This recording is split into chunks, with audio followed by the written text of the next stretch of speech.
Très heureux de vous retrouver sur Medi 1 TV Afrique dans votre émission Génération News. Merci de nous recevoir chez vous. La philosophie, cette démarche de réflexion critique et de questionnement sur le monde, est-elle une affaire de jeunes? Nous allons consacrer la première partie de cette émission à cette problématique. Et si votre professeur était votre portable pour apprendre une langue étrangère, de plus en plus de personnes se tournent aujourd'hui vers des applications mobiles. Mais peut-on réellement apprendre une langue étrangère grâce au numérique? C'est la problématique que nous allons aborder en deuxième partie d'émission. Et pour en parler, j'ai aujourd'hui le plaisir de recevoir Mamadou. Mamadou, vous êtes sénégalais de nationalité, vous êtes dans l'éducation via le numérique. Merci d'avoir répondu à notre invitation. Merci. Nous allons également le plaisir de recevoir notre ami Baudelaire. Baudelaire, vous êtes poète et philosophe. C'est un plaisir de vous recevoir aujourd'hui. Un plaisir partagé. Nous avons également l'honneur de recevoir Issa. Issa, vous êtes dans le domaine du digital, la transformation digitale. Merci également d'être là aujourd'hui. Heureux de vous retrouver ici. Et nous avons le plaisir d'accueillir la seule femme sur le plateau. Il s'agit évidemment de Ramatoulaye. Vous êtes rédactrice web, mais passionnée de la philosophie. C'est également un honneur de vous recevoir aujourd'hui. Exactement, tout le plaisir est pour moi. Nous allons à présent démarrer l'émission. On parlait de la philosophie. Est-elle aujourd'hui une affaire de jeunes? C'est la question qu'on se pose. Cette capacité à réfléchir, s'extraire du monde dans lequel nous vivons aujourd'hui pour se questionner, c'est en tout cas la philosophie. Baudelaire, est-ce qu'aujourd'hui on peut parler de philosophie quand évidemment on a cette capacité de s'extraire, de réfléchir, de questionner le monde? Oui, en fait, c'est l'image même qu'avait donnée Platon de la philosophie dans l'allégorie de la caverne, quand il parlait du prisonnier qui contemple le monde intelligible pour revenir ensuite, étant défait de ses chaînes, informer ses contemporains de la vérité sublime.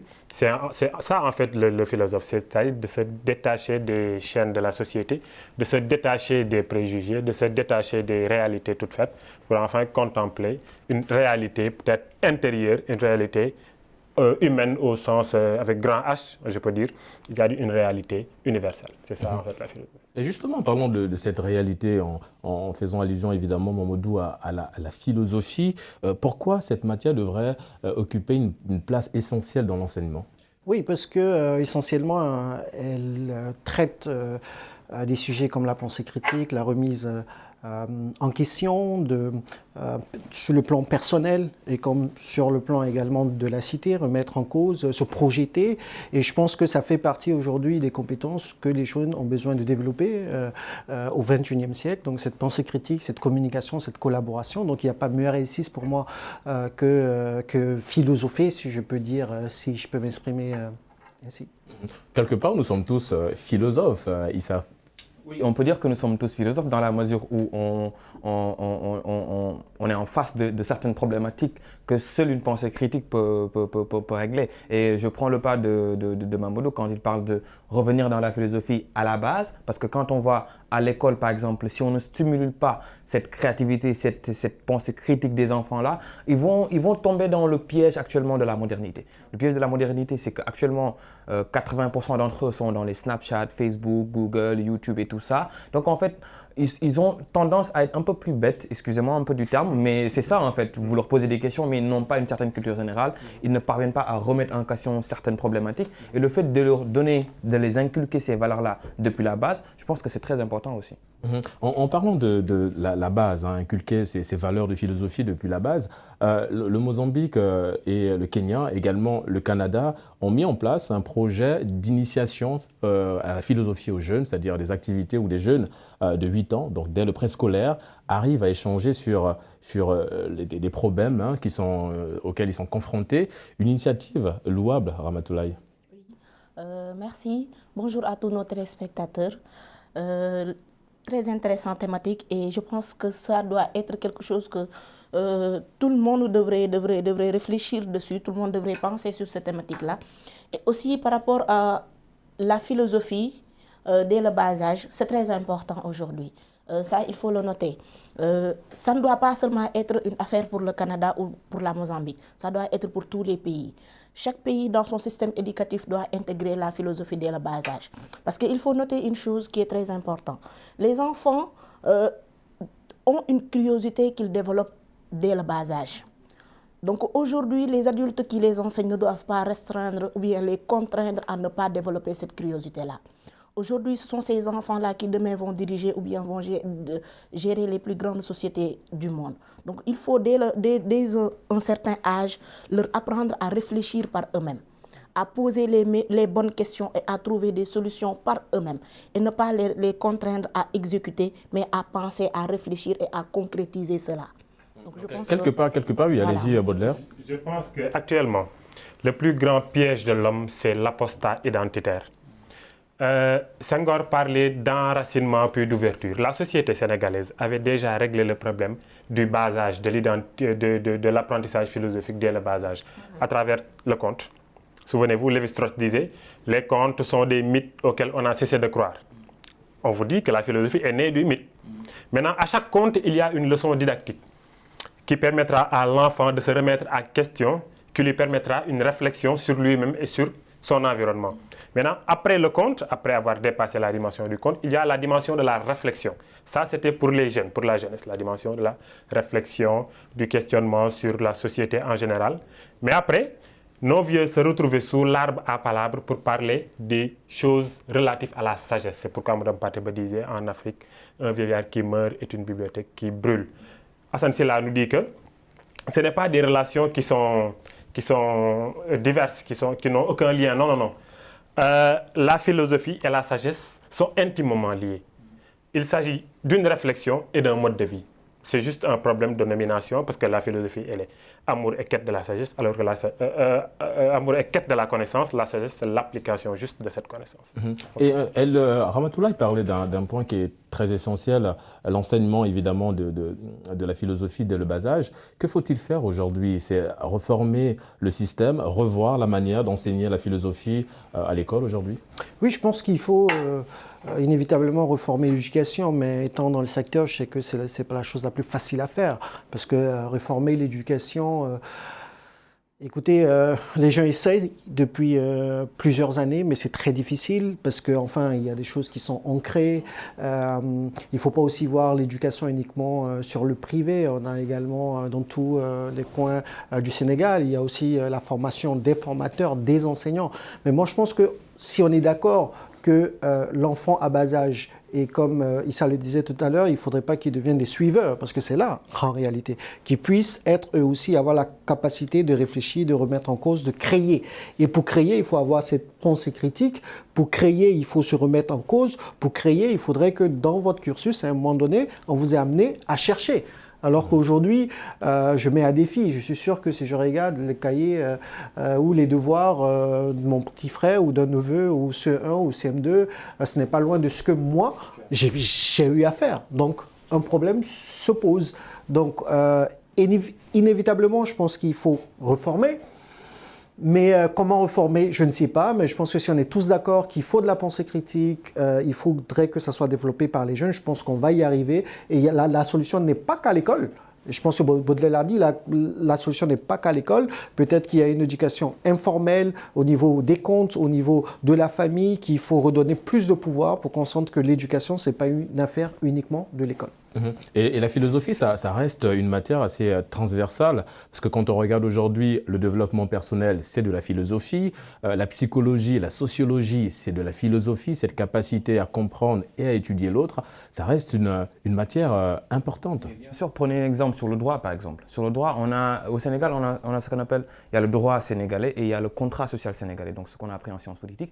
Et le contrat social sénégalais est ce qu'on peut dire en fait, la manière dont l'État et la société, avec ses guides religieux et ses guides de société, ont réussi à trouver un équilibre. Donc cet équilibre dans lequel actuellement le Sénégal vit est en partie en fait grâce à ce contrat social sénégalais. Et le contrat social sénégalais, quand on a fait beaucoup de recherches, on s'est rendu compte qu'en fait ça a pris racine sur beaucoup de us, beaucoup de coutumes de la société, partant des daras, partant des mariages, partant des actes culturels en tant que tels que la société faisait. Et on s'est rendu compte que c'est en fait ces éléments éléments-là qui ont joué en fait sur notre stabilité. Et maintenant, c'est bien transversal. Ça monte au-delà même du droit, ça va au niveau de l'éthique. Quand on parle de science actuellement, maintenant, les gens vont dire que oui, est-ce qu'on va pouvoir modifier le génome humain pour faire certains éléments-là? C'est la philosophie qui a appuyé maintenant cette éthique-là des gens pour qu'on se limite à faire des actes abominables. Ça va au niveau de l'agriculture avec des OGM, ça va dans beaucoup d'éléments. Donc souvent, il est important de revenir en fait à la base pour nous reposer certaines questions, parce que l'homme est souvent victime de la tentation de toujours en vouloir savoir plus. Celui qui était dans la caverne, sûrement, peut-être, il ne s'est pas arrêté au portail, il est sorti. Donc c'est un peu ça en fait. On se rend compte que c'est une discipline large et transversale aussi. En fait, c'est ça aussi la philosophie, c'est cette capacité, Baudelaire, à sortir de cette zone de confort dans laquelle nous sommes. Oui, c'est cette volonté de se remettre en question. C'est un effort conscient et réfléchi où l'homme cherche à comprendre ce qui lui paraît incompréhensible. C'est ça en fait la philosophie. C'est la quête de la compréhension de l'incompréhensible à travers son être à lui, l'être en général, l'être avec E majuscule, et sa manière d'être à lui, donc son vécu, son environnement, sa destinée, donc le temps et l'espace. Donc pourquoi se cadenasser dans ce qui est déjà quand on peut dépasser ses limites? C'est ça en fait la philosophie. Dépasser les limites qui sont déjà posées, dépasser les réalités qui sont déjà posées, dépasser le confort qui est déjà produit pour en fait acquérir une réalité supérieure, une vérité autre, un confort supérieur. C'est ça. Ils ne sont pas assez entendus, hein, les philosophes sur le continent, Ramatoulaye. Oui, parce que il va falloir que l'on comprenne deux choses, ou bien que l'on parte sur deux principes. La première chose, c'est que il faut que les gens sachent que la philosophie, ce n'est pas seulement une question de réflexion. Ça ne se limite pas à une réflexion et une simple réflexion. Ça va au-delà. Ça va de la réflexion jusqu'à la concrétisation des questions qui ont été soulevées dans la réflexion. Parce qu'aujourd'hui, le philosophe, la personne qui pense, qui réfléchit, qui cherche à trouver des solutions à un problème donné, doit, après avoir trouvé les solutions idéales et adéquates, concrétiser cela, mettre cela en pratique et attendre un résultat donné. Et après, c'est à partir de ce résultat-là que d'autres questions vont naître, d'autres réflexions vont naître. Donc, il faut d'abord que les gens sachent que, en premier, la philosophie ne se limite pas uniquement à une réflexion, mais ça va de la réflexion à l'aboutissement des solutions trouvées. Évidemment, c'est tout un processus, hein, la réflexion. Sauf que le philosophe, malheureusement, en Afrique, certains ont une autre perception de la philosophie, malheureusement péjorative, parce qu'évidemment, en Afrique, le philosophe, c'est celui qui est très proche d'un centre psychiatrique, c'est quelqu'un qui n'a pas, évidemment, toutes les idées en place. Que faut-il faire aujourd'hui pour changer ce regard du philosophe sur le continent? Je pense que la clé, c'est dans la transversalité. Je pense que c'est ce que je disais tout à l'heure.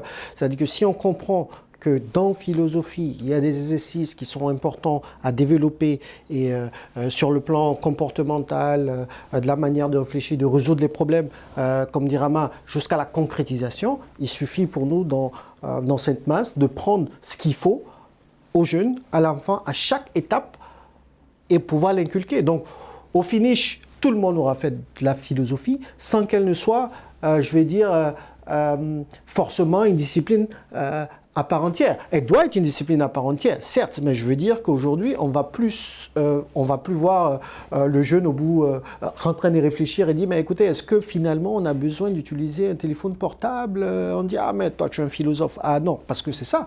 Le philosophe dans la rue, chez nous, c'est celui qui se met à tout remettre en question, qui pose des questions dont on ne devrait pas se poser.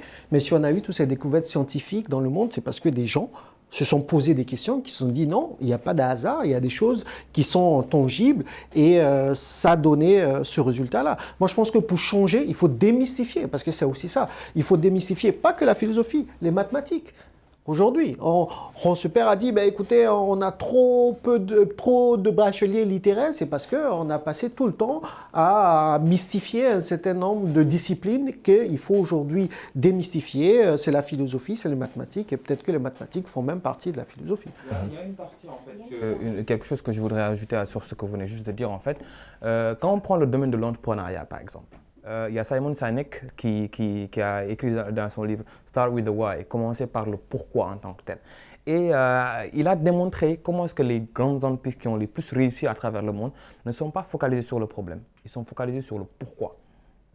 Pourquoi est-ce que moi je devrais faciliter les transactions entre les gens pour qu'ils puissent transférer de l'argent et autre chose? Si on va à l'intérieur d'une entreprise, une entreprise qui fonctionne bien, on se rend compte qu'il y a un esprit dans cette entreprise-là, quelque chose qui permet aux gens de continuer. La raison pour laquelle toi, tu te lèves tous les jours pour continuer. Donc, s'il n'y a pas un soubassement même philosophique dans ce que tu exécutes comme action, tu ne vas pas pouvoir y aboutir. Et ça te permet de résoudre un certain nombre de problèmes, ça te permet de trouver de la motivation quand tu parlais de développement personnel tout à l'heure aussi. Et en fait, quelque part, c'est pas très loin. On parlait évidemment de reformer le système, la manière d'enseigner la philosophie. Est-ce que la solution, ça reste la pratique, le concret? Quand on sait aujourd'hui, à travers les définitions que nous avons apportées de la philosophie, c'est notre quotidien tout simplement, Baudelaire. Effectivement, c'est notre quotidien, même si la masse populaire pense que la philosophie se limite à la mort de Dieu, bien à la nudité qui cherchait l'homme à midi. Mais la philosophie, c'est le quotidien de l'homme. Il faut comprendre cela, que la philosophie, c'est la réflexion quotidienne sur l'homme et sur l'environnement de l'homme. Quand je parle d'environnement, je parle de la société, je parle du quartier, de la République, du département, de la commune, de la région. Bref, l'homme et tout ce qui l'entoure. Tous les éléments de la vie humaine se retrouvent dans la philosophie. Dans le questionnement et dans la réflexion, dans l'aboutissement de cette réflexion, comme tu disais, mais dans l'aboutissement concret. Hassan Silla disait que la réflexion précède l'action et lui désigne sa finalité. C'est-à-dire une action qui n'est pas réfléchie court forcément sur un mur. Une réflexion qui n'est pas matérialisée, elle est comme inutile, stérile j'allais dire. Donc il y a toujours ce corrélatif entre réflexion et action qui produit fondamentalement un résultat. Et c'est de ça dont on a besoin dans notre pédagogie actuellement. Vous partagez son avis, Ramatoulaye? Oui, je partage son avis et même j'irai plus loin en disant qu'aujourd'hui, cette réflexion-là doit être réadaptée. Parce qu'aujourd'hui, la philosophie ne doit pas être une question pour les jeunes, ou uniquement pour les jeunes ou uniquement pour les vieux. Parce que quand on parle de philosophie, tout le monde pense que ce sont des personnes qu'il faut marginaliser ou bien il faut que des personnes mûres fassent de la philosophie.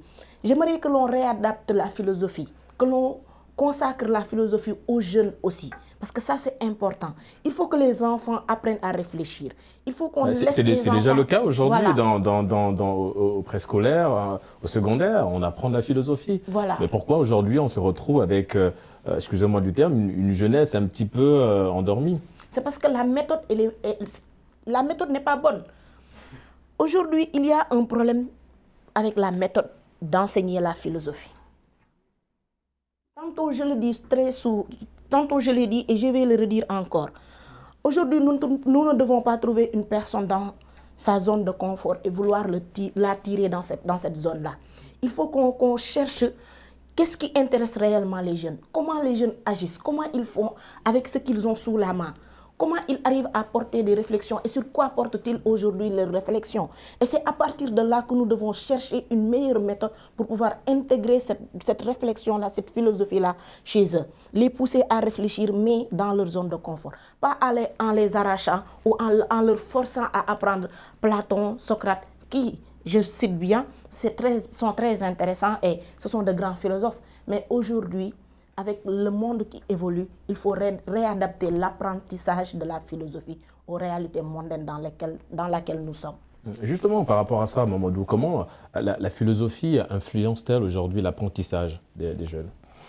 Alors, moi, je veux répondre autrement, c'est-à-dire aujourd'hui, en quoi la philosophie est importante pour les jeunes, parce qu'en réalité, c'est un peu ce qu'on essaie de faire au quotidien, c'est-à-dire amener à ce que les jeunes, les étudiants, les élèves puissent développer un certain nombre de compétences. Et je pense que la clé, elle est celle-là. Est-ce qu'au-delà du mot philosophie, il y a des exercices qui sont importants? On a dit, ben écoutez, c'est enseigner, oui, mais pourquoi c'est pas enseigner? Je veux vous reposer la question.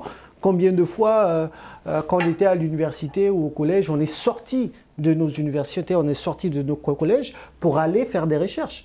Il ne faut pas attendre en Master 2 ou en doctorat pour pouvoir le faire. Et moi, je pense que c'est là, c'est-à-dire qu'aujourd'hui, reconnecter l'école dans sa communauté, reconnecter l'école avec d'autres acteurs qu'on a peut-être jusque-là écartés, hein, que je veux parler de la famille, parce que quand on parle de l'éducation, c'est tout un tout. Et généralement, on fait de l'éducation, je vais dire, un secteur très spécifique qu'il ne faut pas toucher, alors qu'en réalité, moi, je pense qu'il faut reconnecter. Et quand on reconnecte l'école dans sa communauté, on se retrouve à dire, ben, écoutez, réfléchissez sur l'environnement. Et il va réfléchir sur l'environnement comment? Il est obligé de sortir, il va aller rencontrer des personnes, il va aller rencontrer Baudelaire, il va aller rencontrer Issa, Rama. Et je pense qu'en faisant ça, sans toutefois le nommer, on est en train d'atteindre les objectifs et derrière, ils arrivent à communiquer parce qu'il ne s'agit pas que de réfléchir, hein. Il s'agit également de se faire comprendre. Le philosophe aussi essaye de se faire comprendre et se faire comprendre, c'est de pouvoir demain pouvoir faire vendre sa solution, se faire vendre dans le marché de l'emploi et on aura gagné. Évidemment, Issa, la philosophie, ça reste un levier de développement au finish. Oui, ça reste un levier de développement. Prenez le cas de l'État, par exemple. Moi, j'aurais bien voulu que quand l'État commence une certaine initiative, qu'il prenne un philosophe, qu'il le pose, qu'il dise qu'est-ce que tu en penses? Avant que les gens ne soient là sur le cadre technique, je suis un ingénieur, je vais construire cette route-là, je vais faire ceci, je vais faire cela. Mais une autre personne, quelqu'un qui réfléchit beaucoup plus sur la valeur humaine, qui est un philosophe lui-même, permet de guider les gens dans la bonne direction. C'est la raison pour laquelle on se lance dans plein de choses. Ensuite, on se rend compte qu'on a exécuté les choses comme il fallait, mais ça n'a pas trop marché parce qu'en fait, on est trop dans le pratique, on est trop dans les sciences dures. Et c'est important de revenir dans les sciences de la société, dans les sciences sociales, comme la philosophie en tant que telle. Donc c'est un levier de développement quand on donnera un jour aux philosophes la place qu'ils méritent dans les instances de décision aussi. Et Baudelaire, aujourd'hui on parle de philosophie africaine. Quelle est la spécificité de celle-ci? Bon, on a parlé de philosophie africaine pour un peu dans la même volonté d'avoir une identité propre à notre philosophie, comme on a eu la même volonté d'avoir une identité propre dans notre littérature, dans nos contes. Bref, c'est juste une manière d'un peu se décaler de l'Occident. Mais la philosophie en tant que telle n'a pas de spécificité géographique. Voilà. Elle est humaine. Quand on remonte sur l'étymologie, j'ai dit tantôt qu'elle est amour de la sagesse. Et amour de la connaissance, amour de la sagesse, renvoie à l'humanité, globalement. Donc le chinois, il a une philosophie, le grec a une philosophie, l'africain a une philosophie. La philosophie, elle est individuelle. Chaque philosophe a sa propre philosophie. Vous avez votre philosophie, vous l'avez, j'ai la mienne. Maintenant, on se retrouve tous parce qu'on partage cette volonté d'aller vers le bien, cette volonté d'aller vers la connaissance, cette volonté d'aller vers la perfection. Et d'ailleurs, pour réutiliser le terme de Mamadou, c'est se connecter. Voilà, c'est l'interconnexion des réalités qui est la philosophie. Maintenant, la dimension du philosophe et l'apprentissage de la philosophie. Vous savez, tantôt, elle parlait de Socrate, de Platon, qui sont un peu anciens. Djeli Mamadou Kouyaté, vous vous souvenez? La parole du griot, Djeli Mamadou Kouyaté. Il dit, le monde est vieux, mais l'avenir sort du passé. Ouais. Ouais. La philosophie, elle est transhistorique. C'est-à-dire que Socrate est très actuel. Parce que le connais-toi toi-même est toujours aussi actuel, n'a jamais été aussi actuel qu'au XXIe siècle. Je parlais tantôt d'apostat de l'identité, mais nos jeunes ne se connaissent plus. Hein. On ne se connaît plus. On a d'autres références qu'on devait. Comment appeler le jeune à aimer la philosophie? Mais on ne peut pas forcer quelqu'un à aimer la philosophie. Ça, il faut bien le comprendre. Jean-Luc Chalumeau a dit « L'intellectuel qui reste conscient se heurte à l'inconscience généralisée ». Évidemment. Hein. Et malheureusement, on se retrouve dans ce scénario aujourd'hui, ce qui est un peu dommageable. Mais pour revenir un petit peu, si on va s'accrocher à notre thématique, la philosophie, ce n'est pas uniquement une affaire de jeunes, Mamadou. Mais non, je pense que c'est ce qu'on a essayé de dire, et je rejoins Baudelaire, c'est une affaire de tout le monde, c'est une affaire de se remettre en cause, de réfléchir, de communiquer, de trouver des solutions, et je pense qu'il n'y a pas d'âge, il n'y a ni d'âge, il n'y a ni de restrictions géographiques, comme il a dit, ni de sexe, ce n'est ni une affaire d'hommes, de femmes, de jeunes, de vieux, non, je pense que c'est je pense, un questionnement que tout être humain doit avoir et qu'on doit aider à développer pour ceux qui n'ont pas de prépondérance. Parce que c'est ça, c'est-à-dire qu'il ne faudrait pas aussi, à la fin, laisser quelques personnes réfléchir sur la marche du monde parce que d'autres n'ont pas eu la chance d'être accompagnés, de développer ces compétences-là. Et moi, je pense que c'est la clé du message que je veux tracer, c'est-à-dire à un moment donné, on peut apprendre cela. Il a dit, le connais-toi toi-même, ben écoutez, tous ceux qui ont fait qu'un seul cours de philosophie comme moi, on se rappelle de ça.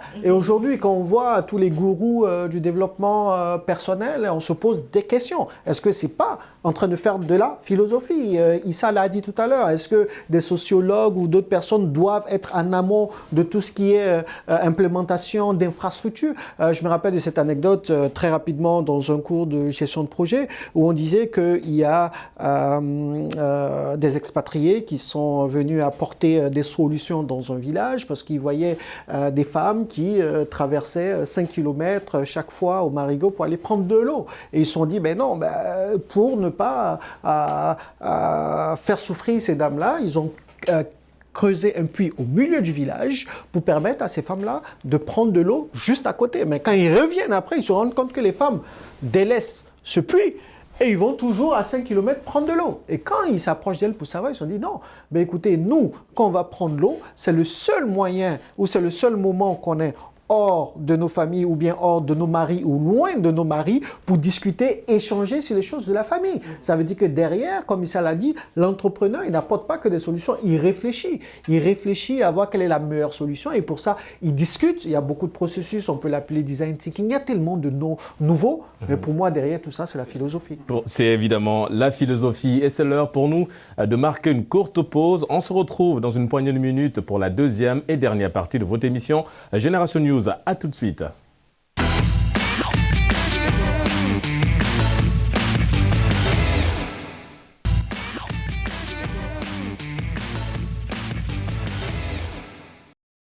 De retour sur Média TV Afrique pour la deuxième partie de votre émission Génération News. Aujourd'hui, force est de constater que les applications mobiles sont au cœur de l'apprentissage de jeunes en ce qui concerne les langues étrangères, en l'occurrence, ou dites langues vivantes. Issa, est-ce qu'aujourd'hui on peut réellement et vraiment apprendre une langue étrangère via une application? Je dirais oui et je dirais non. Pourquoi? Parce qu'en fait, avant, l'apprentissage des langues était très complexe. C'était très compliqué, il fallait suivre des cours et tout ça. Il fallait en fait une dedication pour pouvoir le faire. Mais là, maintenant, je peux rester chez moi, télécharger Duolingo, télécharger une application et commencer à apprendre le mandarin pour connaître les termes basiques et pouvoir les utiliser si je voyage ou si je vais à l'international. Donc, on se rend compte au fur et à mesure, les applications nous permettent d'avoir des notions sur une langue. Mais maintenant, pour la pratique, parce qu'une langue est bien plus complexe, il y a la grammaire, il y a l'orthographe, il y a la conjugaison, il y a la dialectique, il y a l'intonation, il y a plein de choses. Mais une application n'est pas assez puissante pour pouvoir nous apprendre ça. Donc, je dirais oui et non. Vous parlez anglais. Évidemment, vous avez eu à apprendre cette langue via Internet. Racontez-nous un petit peu les efforts fournis. Ça prend combien de temps pour apprendre une langue étrangère via Internet? Ça sera un peu trop compliqué de le quantifier en termes de temps. Mais en termes d'effort, en fait. Parce que actuellement, en fait, on a la chance, notre génération, on a la chance d'être né quand Internet est venu. Et on a la possibilité d'avoir plusieurs supports. Moi, par exemple, personnellement, je n'ai pas honte de le dire, j'ai appris l'anglais via la musique et via les jeux vidéo parce que ça me permettait d'entrer dans une histoire bien complète où j'apprenais certains petits détails et tout ça. Et j'apprenais la dialectique, j'apprenais de l'histoire, j'apprenais les aventures. Et au fur et à mesure que ça se répétait, en fait, je kiffe. Quand tu vas à la musique, tu écoutes un son, c'est très cool, c'est très bon, tu écoutes les lyrics, mais ça reste dans ta tête. Souvent, nos parents nous disaient la manière dont toi tu chantes les sons là, si tu l'apprenais à tes leçons là, tu serais le premier de ta classe, n'est-ce pas? Ouais. Donc c'est comme ça en fait. Moi, j'ai appris l'anglais en faisant de la pratique tout le temps. Et bon, je ne peux pas le quantifier quand même, mais je veux dire que ça fait des années en fait que je fais de la pratique tous les jours. Évidemment, Momodou, aujourd'hui, on assiste à une flopée d'applications d'apprentissage des langues aujourd'hui. Chaque jour, il y a au moins une application qui voit le jour. Comment l'apprenant peut-il faire pour se retrouver avec cette flopée d'applications? Oui, et le phénomène ne touche pas que les langues. Il faut comprendre qu'aujourd'hui, c'est aujourd'hui comment est-ce qu'on utilise le numérique pour renforcer ses compétences, ses capacités. Aujourd'hui, c'est vrai que c'est plus facile, je vais dire, plus avec les langues, parce qu'on se dit, ben, écoutez, on a beaucoup d'applications, comme vous le dites, mais aujourd'hui, on se rend compte que les applications sont de plus en plus performantes. C'est-à-dire aujourd'hui, avant, vous ne pouviez lire qu'un texte, avoir sa traduction. Aujourd'hui, vous avez même des groupes. Parce qu'en réalité, c'est l'une des limites de l'apprentissage par le numérique. On se dit, il n'y a pas ce contact humain, on n'arrive pas à discuter avec les gens. Mais on a aujourd'hui des communautés qui se créent à l'intérieur. Il y a ce qu'on appelle, et Issa l'a dit tout à l'heure, la gamification, c'est-à-dire à chaque fois, vous êtes obligé de venir parce que vous êtes récompensé par rapport au niveau, donc vous êtes stimulé pour pouvoir faire l'apprentissage. Vous avez des applications qui vont jusqu'à spécifier l'accent. Et on sait que, par exemple, l'anglais, c'est très important. Quand un Indien ou un Américain ou un Londonien vous parle, écoutez, à chaque fois, il faut plus de concentration. Je pense que ça peut, à premier abord, être difficile pour l'apprenant, mais l'idée, c'est de choisir la meilleure application peut-être sur le marché, se concentrer sur cette application parce qu'il y a une pédagogie. Donc, si vous vous retrouvez avec 2, 3, 4 applications, vous n'êtes pas forcément concentré. Choisissez l'application, concentrez-vous sur sa pédagogie et je pense qu'aujourd'hui, on a plusieurs applications qui sont tout aussi performantes.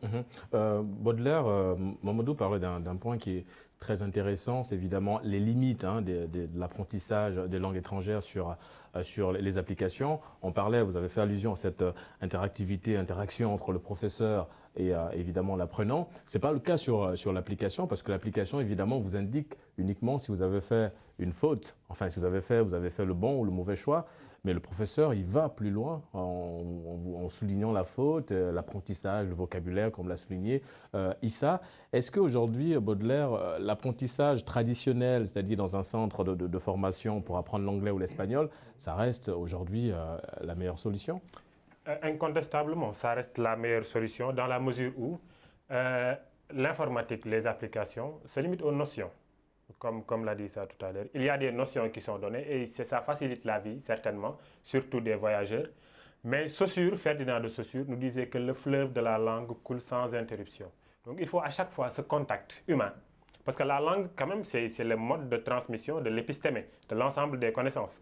Donc il faut ce contact humain permanent avec les autres pour pouvoir un peu se familiariser avec la langue, avec les accents, avec les petits détails qui sont internes, parce que chaque langue a son génie intérieur, le caractère sui generis des langues. Chaque langue a son génie intérieur et il faut à l'humain, à l'être qui le parle, à la réalité sociale qui véhicule cette langue, le mode de le transmettre. Parce que l'informatique, elle est un peu statique, stérile, froid, j'allais dire. Alors que l'humain, il est chaud. Pour reprendre le truc, la langue, c'est l'ensemble des conventions propres à une société. Donc, pour comprendre les conventions d'une société, il faut fondamentalement un être social. Mais oui, allez-y. Je suis tout à fait d'accord avec Baudelaire, sauf que je veux dire aujourd'hui, c'est vrai qu'on a de plus en plus d'applications qui sont très performantes. Aujourd'hui, on a des applications grâce à l'intelligence artificielle qui peuvent vraiment s'adapter à votre besoin. C'est-à-dire que quand vous téléchargez l'application, on vous demande qu'est-ce que vous faites, pourquoi vous voulez apprendre la langue, peut-être parce que vous voulez voyager, etc. Et par rapport à votre objectif, le système va s'adapter, va envoyer des rappels, va contextualiser. C'est vrai, je suis d'accord que ce contact humain, mais comme je l'ai dit, aujourd'hui, il y a de plus en plus de... rien ne peut remplacer le contact humain. Il faudrait que je ne veux pas défendre l'indéfendable, mais je veux dire aujourd'hui, les applications sont de plus en plus performantes, de plus en plus outils, et c'est plus qu'un simple outil parce que ça devient de plus en plus performant et ça peut vraiment aider. Il me rejoint, parce que quand il parle de voyageurs, du contexte dans lequel vous voulez apprendre la langue, c'est les notions dont je parlais. Ça facilite la vie des voyageurs, des peut-être restaurateurs, etc. Mais globalement, une langue, ça ne s'apprend qu'avec l'humain. Disons qu'ils sont complémentaires. Voilà. On peut dire qu'ils sont complémentaires dans la mesure où moi, je peux faire le contact humain apprendre, oui, j'apprends des subtilités et quand je sors, je vais le compléter. Là, maintenant, les applications sont devenues beaucoup plus performantes. Prenons l'exemple de Buzu, par exemple. Buzu, c'est une application qui, en plus de Duolingo, qui te permet d'apprendre, de t'interconnecter avec d'autres sociétés. Parce que la barrière linguistique a été un grand problème pour l'humanité. À chaque fois, si moi, je vais en Chine, je ne parle pas chinois, mais je ne peux rien faire là-bas. Je ne peux pas travailler, je ne peux même pas trouver où se trouve une école, où se trouve une rue, par exemple. Donc, c'est un problème pour l'humanité de pouvoir se connecter depuis que la tour de Babel a été Mais là, si j'ai la possibilité de me connecter à quelqu'un qui vit ailleurs à travers le monde parce que j'ai appris un tout petit peu de cette langue-là, j'ai de la chance. Un autre élément, les applications nous permettent maintenant de sauver les langues. Pourquoi? Parce que chaque année, il y a une dizaine de langues qui disparaissent dans toutes les zones du monde. Donc, plus il y a l'anglicisation, la francisation, tous ces éléments-là qui viennent, les cultures ont tendance à se dissiper. Et maintenant, si moi, je sauvegarde le patrimoine culturel dans une langue et je le mets dans une application que je le garde, quelqu'un qui va apprendre, je ne sais pas, la langue ancienne égyptienne peut l'apprendre maintenant dans une application sans trouver une personne qui le fait. Donc je pense que quand même c'est complémentaire. Ouais, justement pour appuyer un petit peu ce que Issa vient de dire, évidemment c'est d'essayer de trouver un équilibre entre l'apprentissage via évidemment l'être humain et l'application. Mais pour revenir sur le point que Mamadou a évoqué, qui est un point évidemment très intéressant, c'est la place évidemment de l'enseignant dans l'apprentissage. Alors les applications, elles sont devenues évidemment performantes aujourd'hui grâce à l'intelligence artificielle, mais Ramatoulaye, les applications ne vont pas évidemment piquer le boulot des enseignants, mais en fait c'est qu'aujourd'hui ça va peut-être un peu complexifier l'enseignement des langues. Bien sûr. Il est important de savoir qu'avec les applications, on peut apprendre une langue étrangère. Ça aussi, j'aimerais que l'on soit d'accord là-dessus. Je vous donne, parce qu'aujourd'hui, même dans les réseaux sociaux, on intègre l'apprentissage des langues. Dans les applications comme Facebook ou Twitter ou ces applications-là, on intègre l'apprentissage des langues. Si je prends l'exemple d'une application comme Tandem, c'est un réseau social où tout le monde se réunit. Vous pouvez rencontrer un Chinois, un Jamaïcain, ça dépend. Et dans cet échange-là, chacun peut enseigner à l'autre sa langue. Et même aujourd'hui, il y a des professeurs qui sont engagés au niveau de ces sociétés-là. Et ces professeurs sont présents dans les applications. Vous pouvez être constamment en contact avec eux, les solliciter pour vous enseigner une langue, etc. Donc, ça ne pique pas leur travail, comme vous dites, mais aujourd'hui, ça les aide encore plus à pouvoir faire ce métier-là. Parce qu'un professeur qui se trouve au Sénégal et qui a envie d'enseigner le Wolof à quelqu'un qui est en France, avec une application, avec les applications aujourd'hui, c'est très facile. Vous pouvez soit choisir de faire un appel vidéo pour pouvoir enseigner la langue, prendre des cours, faire des notes, etc. Ou même par message, ça dépend. Les professeurs sont là, présents dans les applications, parce que dans chaque application, pour apprendre une langue aujourd'hui, il y a une partie qui est réservée pour ces enseignants-là, pour ces professeurs-là. Et revenons un petit peu sur les applications. Issa, on a cité, il y en a tellement ces applications, mais est-ce qu'on n'a pas aussi l'impression que quelque part, il y a du commercial dans ce qu'ils mettent en place? Quand on revoit aussi la manière dont les applications sont construites, évidemment, c'est pour garder l'apprenant en haleine, puisqu'il y a des étapes à franchir pour arriver à un bon niveau, si on peut le dire ainsi. Essayons de revenir un peu en arrière. Pourquoi ces applications? À la base, moi, je peux être professeur d'anglais ou professeur de Wolof, whatever. Et au fur et à mesure que le temps avance, j'avais mes élèves qui venaient me voir et tout ça. Maintenant, la distance peut nous séparer ou le nombre peut poser un problème. Donc là, actuellement, j'ai la possibilité maintenant d'aller sur Internet et de donner mes cours et de les envoyer par email. Au fur et à mesure que la technologie a avancé, on a condensé cela dans une application pour permettre à plus de gens de pouvoir les avoir. C'est comme ça que les applications sont nées. Donc, ça devient un outil pour ces enseignants-là. Et si les enseignants, ils ne donnent pas gratuitement des cours. Et ceux qui aussi veulent apprendre aux gens aussi, ils ne le donnent pas gratuitement. Donc aussi, il y a de la monnaie en fait dans tous ces éléments-là. Et il faut bien le comprendre. Quand moi, je veux apprendre quelque chose qui va me servir toute ma vie, je suis prêt à payer. Et en parlant des applications, il y en a qui sont payantes, comme évidemment on le sait tous, mais il y a beaucoup d'applications gratuites. Est-ce qu'aujourd'hui, une application gratuite rime avec la qualité de l'application? Oui, parce que le modèle économique n'est pas pareil. Il y a beaucoup d'applications où on parle de freemium en modèle économique, c'est-à-dire c'est gratuit, mais on vous dit si vous ne voulez pas avoir de publicité, parce que derrière il y a des publicités intempestives qui vous à chaque fois, vous devez attendre 5 secondes pour voir votre vidéo de cours, mais on vous dit, si vous ne voulez pas être, je vais dire, interrompu par ces publicités, en ce moment, vous payez par mois. Ou bien, on va vous dire, il y a 10 niveaux de connaissances, ben, écoutez, les 7 premiers étant gratuits, les 3 derniers niveaux sont payants. En ce moment, vous qui avez déjà commencé, parce que c'est de la gamification, en réalité, on vous met en haleine, vous êtes en train de consommer, vous dites, ben, écoutez, moi, et là, on va mieux même, on vous met en concurrence avec d'autres personnes qui sont dans le monde. Donc, ouais, moi, j'ai 1000 points, je vais avoir 10 000 points, mais écoutez, pour terminer, il faut payer quelque chose. Mais ça n'a rien à voir avec je vais dire, la qualité, et les meilleures applications de langue, quelques-unes ont été citées ici, sont gratuites. En tout cas, pour la grande majorité. Les gens ne sont pas, enfin tout le monde n'est pas à l'aise avec ça, avec l'apprentissage via des applications. Et évidemment, c'est le cas de notre cher Baudelaire. Qu'est-ce qui gêne dans ça, en fait, dans l'apprentissage via les applications? La segmentation, comme il a dit. En apprenant une langue dans une application, il faut forcément des étapes. Alors, un curieux comme moi ne peut pas attendre le prochain niveau. Alors que quand il s'agit de l'apprentissage humain, ou bien dans un livre bien écrit, il s'agit seulement de feuilleter ou bien de suivre le fil du cours. C'est juste ça. L'apprentissage dans les applications, elle est fragmentée. Mais il y a aussi, quelque part, Rama, oui, vous voulez rebondir sur un point? Non, parce qu'il a tantôt parlé d'une segmentation. Mais même dans l'apprentissage humain, il y a une segmentation. Parce que ce n'est pas au premier cours que le prof va tout enseigner comme ça. Mais au premier cours, il y va étape par étape.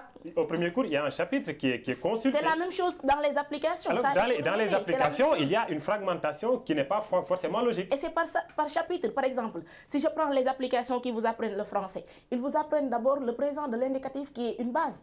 Après le présent de l'indicatif, il va vous apprendre quels sont les adjectifs qu'il faut connaître ou bien les prépositions, étape par étape. Mais ce n'est pas quelque chose que l'application vous donne comme ça d'un coup. Même celui qui apprend n'aura pas le temps de bien accumuler les connaissances. Ce n'est pas avec le contact humain, c'est la même chose. Le prof ne va pas venir le premier jour et vous donner toutes les connaissances. Il va au fil du temps vous donner des chapitres. Aujourd'hui, on fait la conjugaison. Demain, on fait l'orthographe. Demain, la grammaire. C'est comme ça dans les applications. Donc, je pense que dans les... Alors, pour revenir sur votre exemple, dans les applications, quand il y a par exemple présent de l'indicatif, comme vous dites, le présent sera fragmenté. Il y aura des niveaux d'apprentissage. Maintenant, quand il s'agit... Parce qu'il ne faut pas ça oublier dépend des applications. que derrière les applications, c'est des professionnels applications. de l'enseignement, c'est des pédagogues qui font ces applications-là. C'est dans la dimension pédagogique que je voulais insister. C'est dans la dimension pédagogique. Parce qu'il y a un petit souci pédagogique dans le truc. Par exemple, quand le professeur ou bien le pédagogue vient donner sa conférence, donner son cours, il insiste sur le profil des étudiants, des apprenants. Mais le pédagogue qui est derrière sa machine, comment peut-il insister sur le profil ou bien sur le besoin Je pense que c'est un peu ça. Je pense que ce que Baudelaire dit, et je l'ai dit en introduction, ça ne concerne pas que les langues. C'est la pédagogie personnalisée contre une pédagogie collective, une pédagogie active contre celle qui peut être dite passive. C'est-à-dire aujourd'hui, c'est vrai. Et même si je prends cet exemple-là, je serais tenté à dire que la technologie qui étudie quand est-ce que vous vous connectez, la manière que vous vous connectez, quelle vidéo vous avez cliqué en premier, grâce derrière à ce qu'on appelle intelligence artificielle, est mieux à proposer des contenus qui sont plus adaptés à votre contexte, et c'est ce que nous appelle un enseignement personnalisé, contrairement à peut-être un enseignant qui a 30 personnes dans la classe. Et c'est le même contenu, et même s'il personnalise, on est tenté à dire que de l'autre côté, on pourra mieux contextualiser. Mais je pense que la conclusion, c'est ce qu'Issa l'a dit, c'est du blended learning, c'est de l'enseignement mix, une partie en présentiel, une partie en ligne, parce que même si vous allez dans n'importe quel, et je vous mets à défi, à Dakar, tous les centres qui enseignent l'anglais, les centres spécialisés ont tous leur labo de langue et dans les labos de langue, vous allez voir les casques et les casques, c'est quoi? C'est du numérique derrière.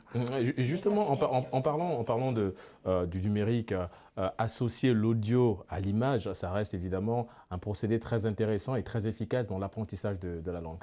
Oui, bon, il y a eu des initiatives qui ont été lancées, comme Kiosk par exemple, qui a été lancé en Grande-Bretagne. Ensuite, ça a fait un peu le tour de l'Europe. Kiosk, en fait, c'est une application qui réunit les gens et à ce qu'ils en fait partagent du contenu vidéo et puissent commenter là-dessus. Et en plus, après ces contenus vidéo, ils vont pouvoir discuter et toutes ces choses-là. Netflix aussi l'a fait. Là, actuellement, vous allez à l'école dans un collège, vous allez trouver les enfants qui sont là-bas, ils ont Netflix dans leur smartphone. Et Netflix, c'est une application qui te permet de regarder des films de manière illimitée et tout ça. Et on voit qu'au fur et à mesure, les gens ont tendance à regarder des films en anglais parce que ça leur permet... En version originale. Hein, ouais, exactement, ça leur permet de parfaire leur vocabulaire. Et maintenant, Netflix te donne la possibilité de revenir sur l'audio et le son et l'apprentissage en tant que tel, d'apprendre une nouvelle langue. Avec tout ça. Donc, par exemple, tu peux faire activer les sous-titres et activer 2 sous-titres en même temps. Le sous-titre par lequel toi tu es à l'aise et le sous-titre de la langue que tu vas apprendre et la version audio. Et maintenant, en regardant les actions qui se font, donc tu as de la pédagogie qui vient et en lisant aussi ce qui est écrit en bas, tu as plus l'habitude de comprendre en fait des qui. Moi, par exemple, quand je regarde un film en anglais, je mets les sous-titres en français. Comme ça, la personne parle quelque chose en anglais. Facilement, il y a l'explication. Oui, Ramatoulaye. Oui, c'est ce que je voulais dire. Je voulais vous dire en appui par rapport aux sous-titres, parce que c'est quelque chose que je fais très souvent. Je regarde la version originale en anglais et je lis le sous-titrage. Comme ça me permet au moins d'apprendre de nouveaux mots. Et après, avec le dictionnaire, je peux approfondir les connaissances. Donc, c'est une méthode très intéressante et très importante aussi dans l'apprentissage des langues avec les applications. Mais est-ce qu'en Afrique, c'est pas un petit peu compliqué aujourd'hui quand on voit le coût aujourd'hui pour l'apprenant d'acheter par exemple une connexion pour redémarrer son application? Ça reste un peu compliqué également sur le continent, Mamadou. Alors, j'ai tendance à dire que la technologie, c'est pour tout le monde. Si on commence à limiter le continent africain parce qu'on pense toujours qu'il n'y a pas de pouvoir d'achat pour pouvoir, je pense, je vais dire acheter du crédit de communication, on fait une mauvaise lecture parce qu'aujourd'hui, le taux de progression sur les réseaux sociaux dans le monde, l'Afrique, aujourd'hui, c'est un boom. Ça dit, c'est vrai, je suis d'accord que Internet coûte moins cher aux États-Unis et en France qu'au Sénégal. C'est une réalité. Et ça, c'est un débat où je veux dire qu'il doit se mener pour voir comment est-ce qu'on rend Internet vraiment universel. Mais pour moi, ça ne doit pas être une barrière parce qu'on est à longueur de quotidien sur WhatsApp, sur Facebook et autres. Je mets à défi un jeune qui ne se connecte pas. Alors, je parle un peu des villes, hein, je ne parle pas... Même dans les villages aujourd'hui, on arrive à se connecter. C'est vrai que c'est un problème, mais je n'ai pas envie d'en faire un problème. Je vais être vraiment très optimiste parce qu'on a tellement d'opportunités avec le numérique. Si on commence à se poser des questions de dire, bah, écoutez, parce que ceux-ci n'en ont pas besoin. Je reviens sur une anecdote très rapidement, et ça a été dit par l'ancien directeur de la banque Crédit Suisse, Tidjane Thiam, qui disait que dans un village, quand il était encore, je pense, un des ministres en Côte d'Ivoire, la Banque mondiale a voulu dans le village mettre des routes. Et quand on a demandé au chef du village, il a dit non, qu'il voulait avoir de la communication. Et l'expert était interloqué de savoir pourquoi on voulait de la communication. Et celui-là lui répond, mais avec la communication, moi je suis certes au champ, mais tous mes enfants, tous mes jeunes sont en ville. Donc aujourd'hui, c'est plus facile pour moi de communiquer avec eux, c'est ça qui est la priorité, plutôt que de me mettre une route. Donc, le numérique vient avec ses avantages. L'infrastructure de télécommunication, c'est un problème, mais n'en faisons pas une barrière, essayons de l'élever. Exactement. Est-ce qu'aujourd'hui, Baudelaire, ça veut dire que lorsqu'on pense apprentissage de la langue, on voit tout de suite le numérique? Oui et non. Oui et non, parce que comme ça a été globalisé tout à l'heure, il y a une dimension numérique, mais il y a une dimension humaine. Et dans la dimension numérique, Mamadou en a parlé tout à l'heure, il y a un problème de choix. Parce que le choix, généralement, est fait sur les réseaux sociaux et les applications qui transmettent les connaissances sont souvent délaissées. Et c'est le même problème dans la dimension humaine. Le choix est souvent délaissé quand il s'agit d'apprendre ce qui est utile. Et c'est justement ça. C'est juste un problème de choix, l'instant décisionnel. C'est là où l'humain est important. Voilà. C'est là où l'enseignant, c'est là où moi j'appelle limite du numérique, c'est-à-dire cette discipline-là. En fait, pour mieux apprendre avec le numérique, il faut une autodiscipline qui n'est pas facile à avoir. Et c'est là où derrière, quand on a un humain, quand on a un enseignant qui est là et qui vous dit, ben, écoutez, vous êtes obligé de lire ça parce que demain on a un devoir, si vous ne l'avez pas, vous avez 0, ça permet un peu d'autodiscipliner, mais je pense que le gros problème qu'on a dans le numérique aujourd'hui, c'est qu'il y a tellement d'informations, tellement de formations qu'on n'arrive pas à s'autodiscipliner pour aller au bout. Donc, Ramatoulaye, donc, s'il fallait aujourd'hui ramasser un petit peu tout ce qui a été dit sur le plateau de Génération News, l'apprentissage des langues via des applications, ça reste ludique, mais incomplet en fait. Oui, oui, ça reste ludique et incomplet. Je vous rejoins sur ce. Parce que comme ils l'ont soulevé à l'instant, cette capacité à dire à la personne, apprends, il est l'heure d'apprendre, ou bien à cette heure-là, vous devez aller apprendre, ça manque dans les applications. Et ça, c'est important. Je pense que c'est la grande limite de tout cela. Mais aussi, il y a une chose qu'il faut noter. Aujourd'hui, le temps est quelque chose qui interpelle tout le monde. Il y a un véritable manque de temps aujourd'hui. Et avec ces applications-là, si la personne est méthodique, elle arrive à gérer son temps. Parce qu'aujourd'hui, un chef d'entreprise qui a beaucoup d'engagement, qui a beaucoup de responsabilités aujourd'hui et qui a des partenaires qui sont en Chine, peut-être son agenda ne lui permet pas de se déplacer tout le temps, d'aller voir un professeur, d'apprendre. Mais avec les applications, avec un rythme régulier, avec le respect de ce rythme-là, surtout, comme il l'a dit, respecter le rythme. C'est pourquoi même dans certaines applications, aujourd'hui, on met des rappels. À l'heure de l'apprentissage, il y a un rappel qui sonne pour vous dire qu'il est l'heure pour vous d'aller apprendre. Alors, si la personne est méthodique, si la personne respecte ses cours, je pense qu'avec les applications, elle peut facilement apprendre n'importe quelle langue, à son rythme. Et évidemment, pour rejoindre ce que Issa dit, Ramatoulaye dit, Issa, en quelques minutes, parce que nous sommes, évidemment, on arrive au terme de notre émission, c'est possible, évidemment, d'apprendre une langue étrangère via une application, mais comme on l'a dit, c'est l'équilibre entre l'apprentissage sur l'application et avec un être humain. Bah, effectivement, mais c'est bien, ça va même au-delà. Par exemple, hier, j'étais avec une cliente, la personne te dit que j'ai vu que tu parles avec tes employés en anglais. Moi-même, ça m'aiderait bien qu'on fasse maintenant nos transactions, nos mails et tout ça en anglais, parce que ça me permet de le mettre en pratique. Le problème qui se pose, que je sois avec un professeur, ce sera sûrement Baudelaire, que ce soit avec une application faite par Mamadou, par exemple, quoi qu'il puisse se passer, j'ai besoin de mettre en pratique la langue. Donc il y a cette rigueur-là, mais il y a aussi cet exercice en fait parce que là, la langue, du point de vue biologique, a besoin de se muscler en fait pour pouvoir faire certaines intonations. Donc du coup, je pense que c'est important d'avoir cette teneur-là, cette responsabilité de pouvoir le continuer en fait. Donc c'est un peu ça, ouais. Exactement. Et nous sommes malheureusement arrivés au terme de cette émission. Merci Ramatoulaye, merci Mamadou, merci Aïssa, merci également à Baudelaire d'avoir participé à cette émission.